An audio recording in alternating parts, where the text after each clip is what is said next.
Race number 10 of the 2018 AARO AMP Energy Racing Series season would be at the Michigan International Speedway for the Little Caesars 250. The AAA Pole Award goes to Steven Cortez in car number 96, the first of his AMP Energy Racing Series career.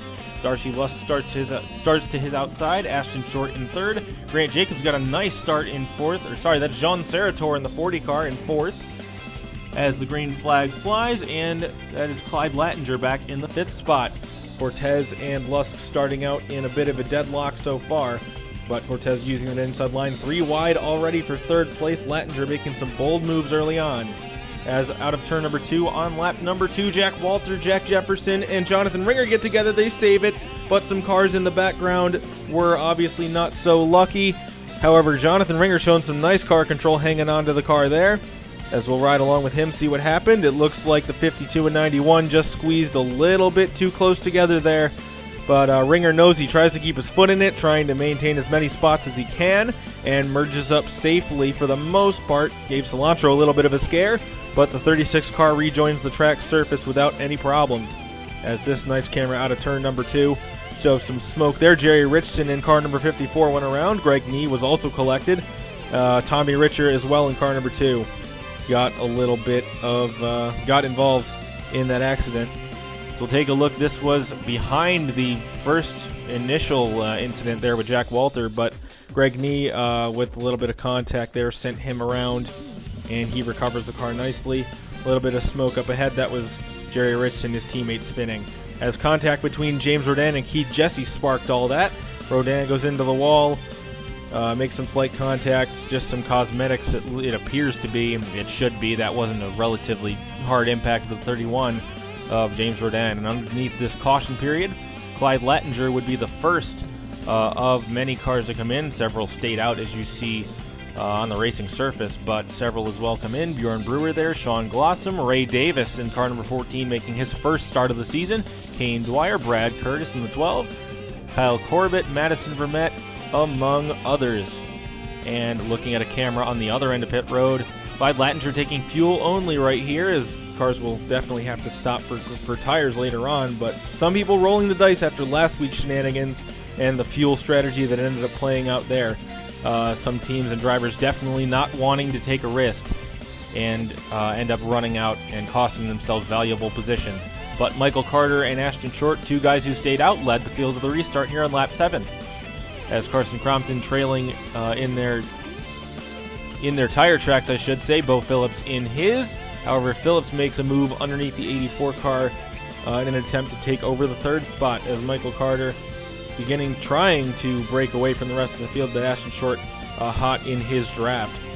As Phillips made a move underneath Carson Crompton, it appears to be successful, and down through turn 3, he continues his run through the field by going underneath Ashton Short to take over the 2nd spot. 2 rookies doing battle, and Steven Cortez also creeped into the shot there.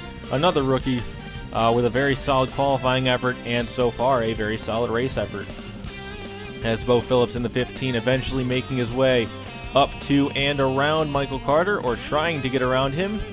Michigan known in recent memory to have 2 different lanes, obviously the bottom and the top predominantly, and both seem to be rather effective in dealing with I guess your peers. I guess in this case, Bo Phillips finding that out the hard way as Michael Carter ducks underneath him, trying to take the lead. We're trying to reclaim the lead, but Phillips, using the outside lane on corner exit, is able to successfully fend him off.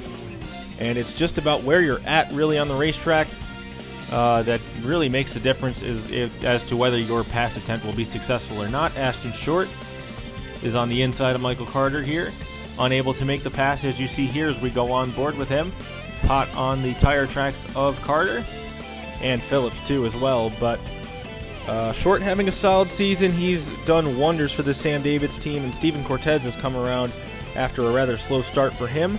Michael Carter unable to make a pass around Bo Phillips, but certainly that trade with Ashton Short and Jimmy Cohen has paid out in dividends for Sam Davids Racing, and Carson Racing certainly can't say the same about it for them, as Carter attempts once again in the early stages here to get around Bo Phillips, and he drags his teammate Jonathan Ringer through, trying to drag him through to second. Derek Lanigan, who attempted to make the Val-d'Or race last week, failed to qualify. He will be subbing for Alex Yates in car number 1 for the rest of the year. He's running inside the top 10 right now, I believe in the 10th spot exactly. But Derek Lanigan will be in this number 1 car for the remainder of the year. Alex Yates had shoulder surgery to obviously help his injuries. John Sarator will be in car number 40 for Grant Jacobs. Jacobs had some off-track issues going on, and the team decided to suspend him indefinitely. We're not sure when he'll be back. And Barry Juveno is expected to return to car number 77 in a couple weeks. Jason Carter, ANS standout for Carson Racing so far, is filling in for him. And Carter, unfortunately, running in 31st, trying to get 30th from Kent Grosso, and perhaps was unsuccessful in doing so. Jonathan Ringer, successful in passing his teammate Michael Carter for the lead here, or so we thought, as Carter fighting back strong on the outside lane. He's got, Ringer has Bo Phillips behind him, but Phillips decides to make a power move, make a 3-wide dive, and it pays off very nicely for the 15 crew. And he's dragging Jordan Tipson, his teammate, through to second place as he engages in a battle with Jonathan Ringer for the spot, but the outside line proving to be just too strong, and Tipson will have to settle for third. Zach McCrae right behind him having a nice little run.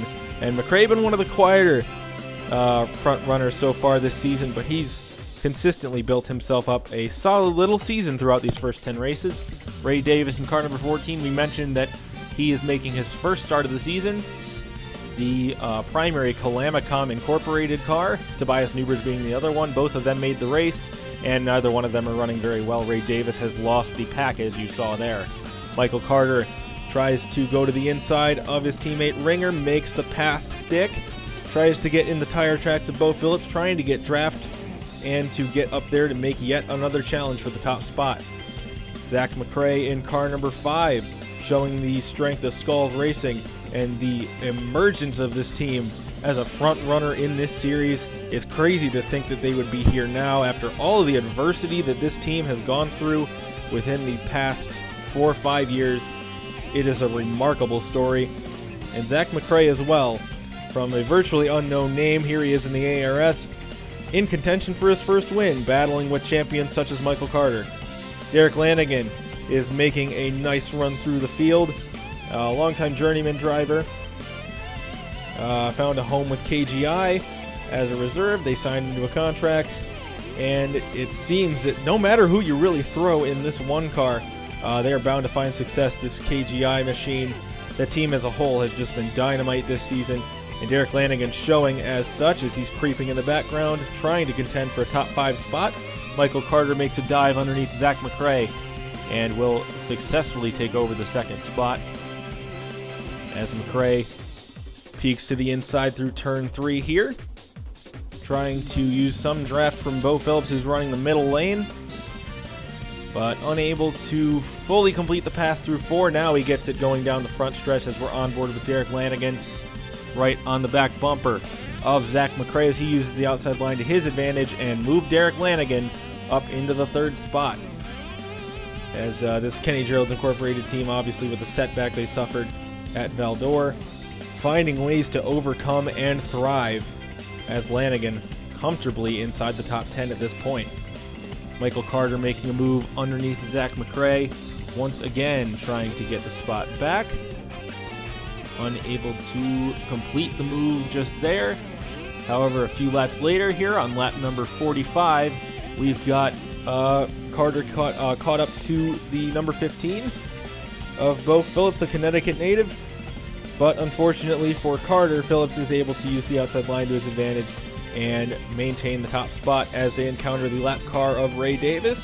Phillips dispatches him with ease. Carter follows suit on the bottom line, and it looks as though Davis, heading through turns 1 and 2, will give the leaders room, as Jordan Tipson once again being pulled through to the second spot. But Derek Lanigan in car number 1 has something to say about that, trying to get that Buffalo Wild Wings Ford into the second spot, cannot do so, as Bo Phillips brings the number 15 Cascadas Chevrolet for Chautier Motorsports into the pits on lap 48. We are just shy of the halfway mark in this event, 125 laps. There's Ike Durbin as well in car number 86 coming into the pits. Jonathan Ringer, Derek Lanigan, that is Casey Lester, Jordan Tipson, Zach McCrae, Greg Nee, Ashton Short, among others, pit the next lap. The following lap after that, Michael Carter and crew also find their way into the pits as we see several cars coming out at this point. Jason Carter as well in car number 77 exiting the pits. Two of the two Carter siblings both on pit road. Michael, obviously a household name in the AARS. Jason just getting his feet underneath him. As Sean Glossum, Jared Cash, Jean Sarator, I believe that is Brian Hensler, among others, coming to the pits on lap number 50. As Jonathan Ringer, 51, excuse me, Jonathan Ringer was left out in the lead after this cycle, but Bo Phillips, Casey Lester, and Michael Carter caught and passed him. Now it is a 4-car dogfight for the lead, and Lester using the momentum that he's got to lead his first laps of the day. Car number 87, last week's winner, as James Rodin falls into the clutches of Ringer and Carter. It has been a dismal season for both Rodin and the Sauer Enterprises team as a whole, as the two JN Motorsports cars showing why this team has been such a juggernaut for so many years, battling side by side up at the front. But Casey Lester with a power move underneath both Carter and Ringer, at least trying to pull it off. Can't quite do what Bo Phillips did, and Phillips sat back and watched as the 87 was unable to pull it off. And Lester's going to have to settle for third. He falls into the clutches of Bo Phillips, who ducks underneath the 87 the following lap and takes third spot away. Thank you very much. As we're on board with Jonathan Ringer going around the second Calamicom Incorporated Dodge Charger, that being Tobias Newbridge. And that team as a whole really has not had a solid season. They've only made God, you can count the amount of fingers that both cars have made on one hand. As Michael Carter peeking underneath the Jonathan Ringer on lap number 65, excuse me. Trying to, can't quite pull it off. Continuing to fight back on the inside. 3-wide action there between Sean Glossum, Jonathan Ringer, and Zach McCrae a few laps later. And Glossum's going to be going to come off the best out of all three of them, ducking underneath Phillips to take over the third spot, and another lap later ducking underneath the 87 of Casey Lester for second. So 3 of the 4 JN Motorsports cars are inside the top 10. Not exactly sure where Seth McGuire is. Must still be rusty after the hard impact he took last week, but regardless, still a good day overall for this team. Glossum trying to do one better than second place. Can't quite make the move stick. Carter's going to hang on to the lead for the time being. As we're focused on Bo Phillips here on lap number 80, as we're looking at the moves up ahead of him, Nate Smith, lane change there, moves up to the high side. Zach McCrae, currently in second place, does the same just ahead of him.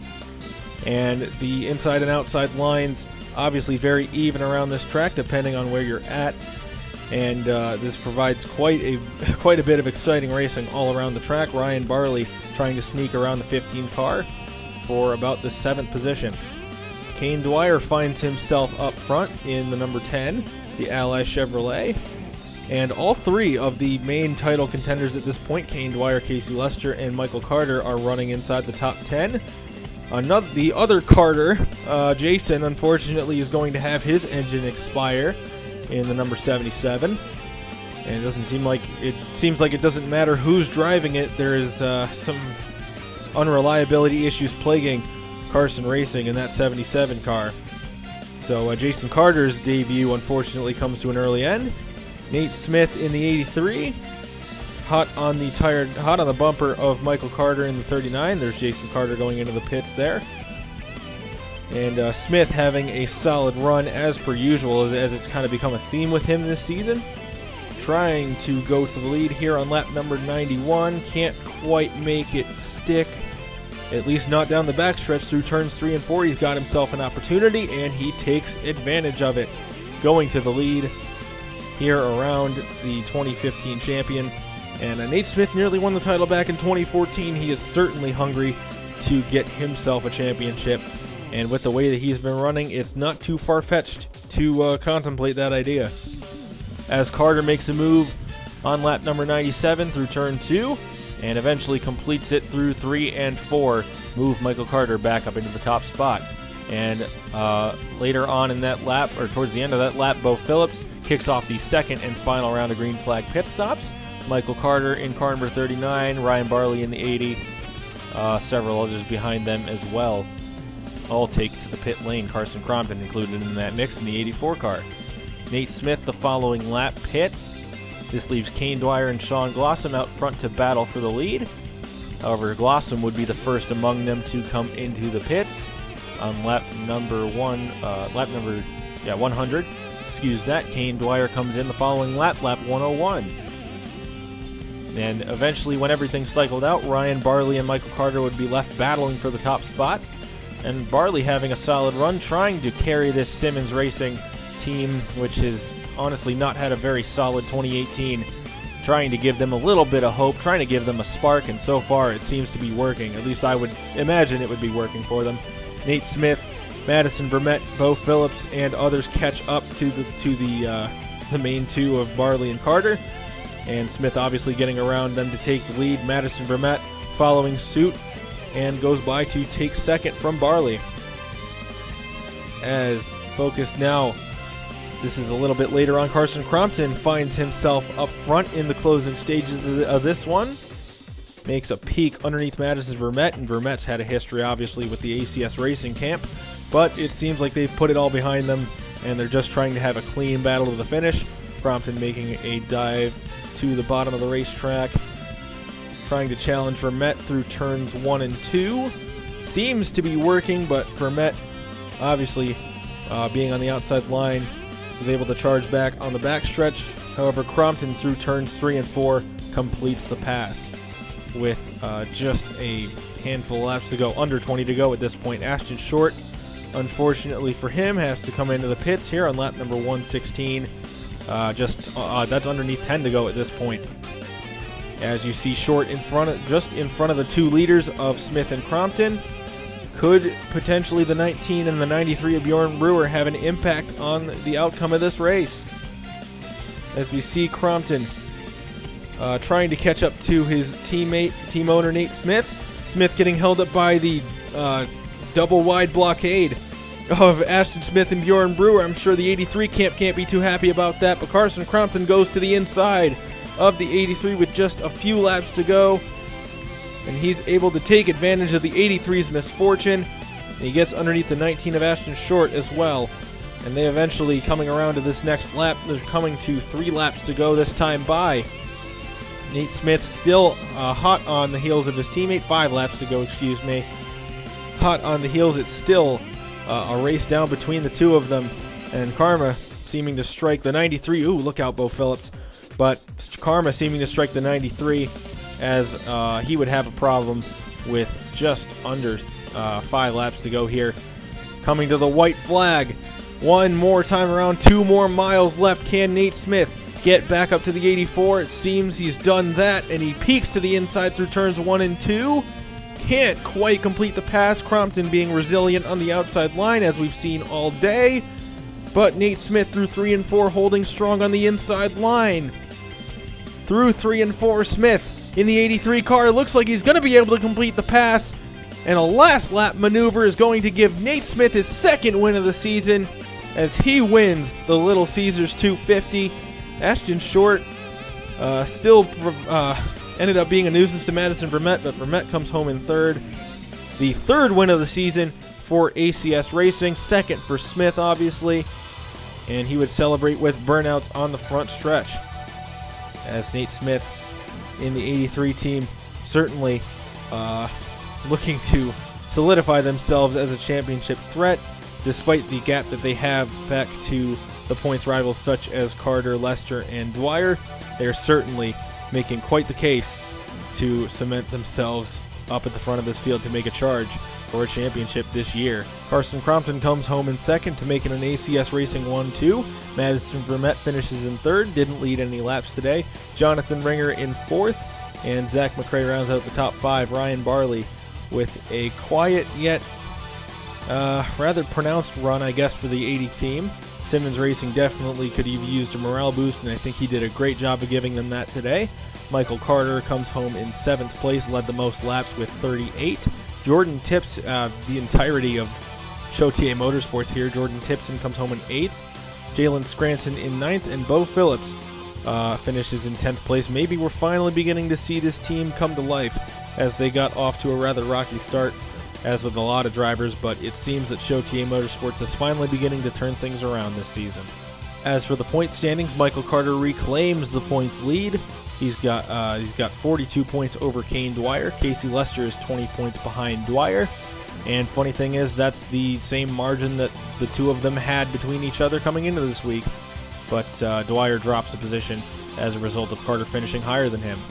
Carson Crompton is in 4th now, 67 points, making a hard charge for 3rd in the standings. Nate Smith is a distant 174 behind Carter, and that would be 107 behind Carson Crompton. Jonathan Ringer in 6th, 193 points after his really poor showing last week in Val-d'Or. He rebounded rather nicely. Jack Jefferson in 7th, 205 back. Zach McRae in the 5 machine, 245 back in 8th. He's had himself a nice little season to complement the breakout year that Kane Dwyer has had, and breakout seeming to be an understatement for Dwyer, aside from his shenanigans at Miami. Madison Vermette in 9th, 250 markers back, and Jared Cash in the 10th spot, 257 behind. And you see both of the Kenny Gerald's Incorporated machines, 9th and 10th. Alex Yates drops to 15th, but obviously with him being out for the remainder of the season, that is obviously going to change. But all that KGI can really hope for is that his two teammates continue to do him service and continue to perform strongly for the rest of the year.